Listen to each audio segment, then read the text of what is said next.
I hope everyone had a time to interact with each other and exchange information and get to know each other more. I hope you all stay in touch with each other. And now I want to give the floor to Ellie, if you could just come here. Okay, great, thank you. Thank you so much, Kaho. Okay, thank you so much, everybody, for joining our conference this year. I really hope everybody enjoyed as much as I did, and that you learned something that you can apply to your own advocacy in your country. And I'm just going to talk a little bit maybe about like the recurring theme that I found throughout our conference this year, which is a very important theme for AAA as an organization as well. I think this year the conference has confirmed for me personally how important it is to have a community that's supportive.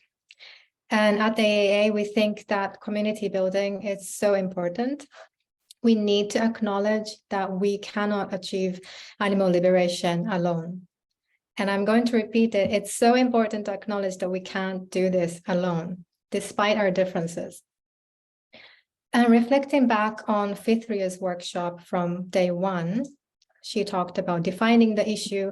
What specific issue do you want to work on? And it's just so important to do that process, understand your own position within the whole movement and what contribution you're making to the movement, so that you can start to also understand what other people are contributing to the movement. And despite all the differences in approaches, ideas, tactics, we're all working towards the same goal.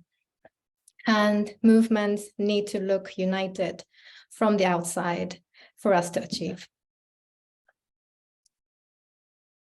We're not alone, and we really need to acknowledge each other's approaches, learn from one another, support each other when we can.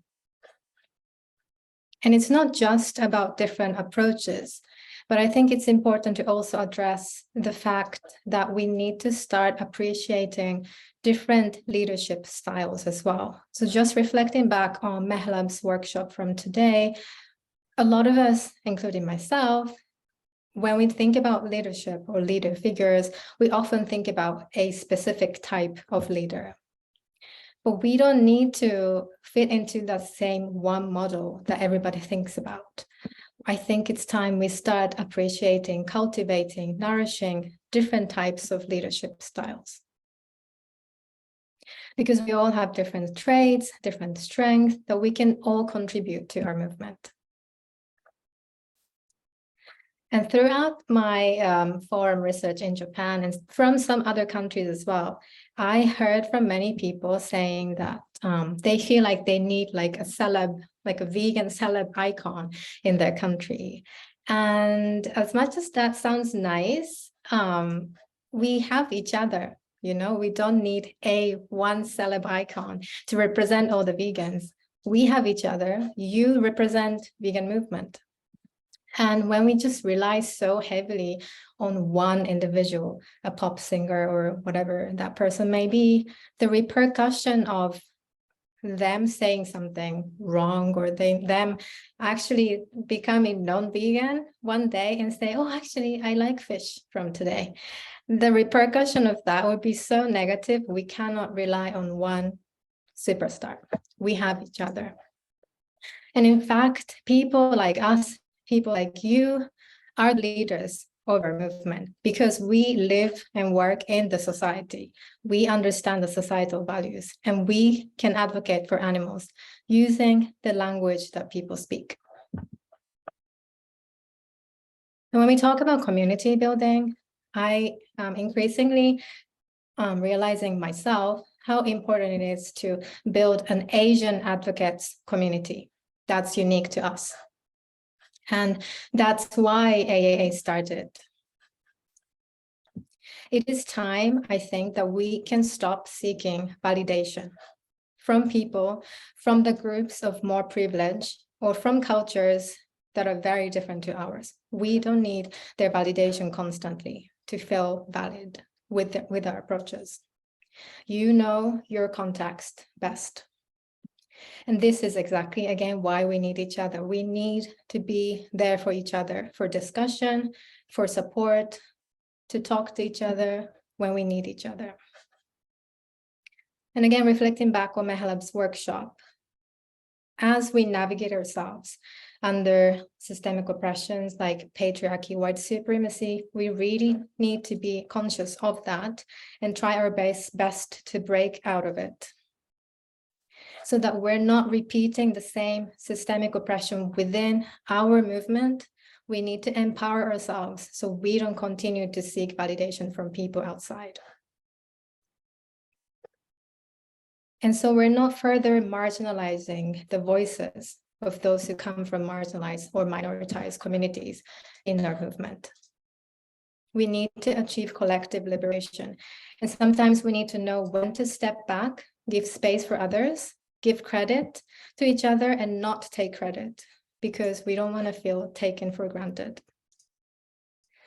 When I personally do difficult tasks, or when I talk about difficult subjects, I always draw courage from my fellow women activists of color in Asia, and I am so grateful for that community that I have. And this is exactly why AAA is here for you. I really hope you manage to meet others, to learn from each other, and to someone you can support with each other. And so that we can be there for each other when times are difficult, when we need support from someone, when we want to just discuss ideas, we can be there for each other. And I really feel that this conference has helped you to feel part of this growing, beautiful community of Asian advocates. And I just want to take some moment to give credits to the amazing artists we had who participated in the kickoff assembly. So Haru, Naka, and Aya, their performances were superb, and they just reminded me of the power of art, music, and poetry that binds us together, and it reminds us why we do what we do, despite all our differences. So if you missed opening kickoff assembly, here's the link to the video. You can check out their performances.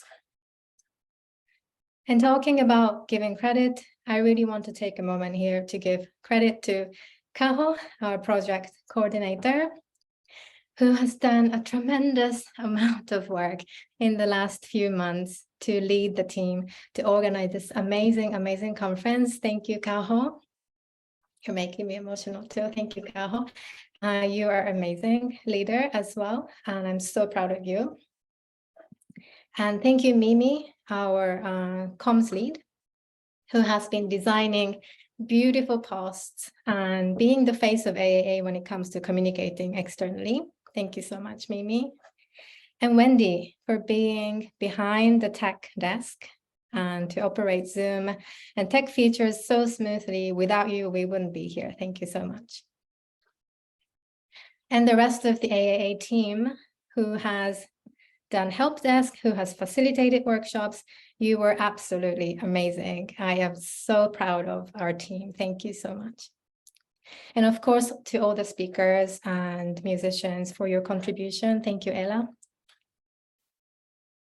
And I also want to give credit to my co-founder of AAA, Angel, who's not here today, but I just wanted to talk about her, who has built foundation of this organization. And without her, we wouldn't be here either. And all the women leaders who has offered help and support from the conception of AAA without any hidden agendas. I really appreciate that, and I would never forget their help. So yeah, thank you very much for being part of our beautiful community. Let's keep growing. Let's be there for each other, and we will achieve liberation for all together. Thank you so much. 1, 2, 3, smile. Okay. Kaho, back to you. Wendy. Thank you, everyone. Yeah, let's end this session with a round of jazz hands to everyone. See you soon. Bye.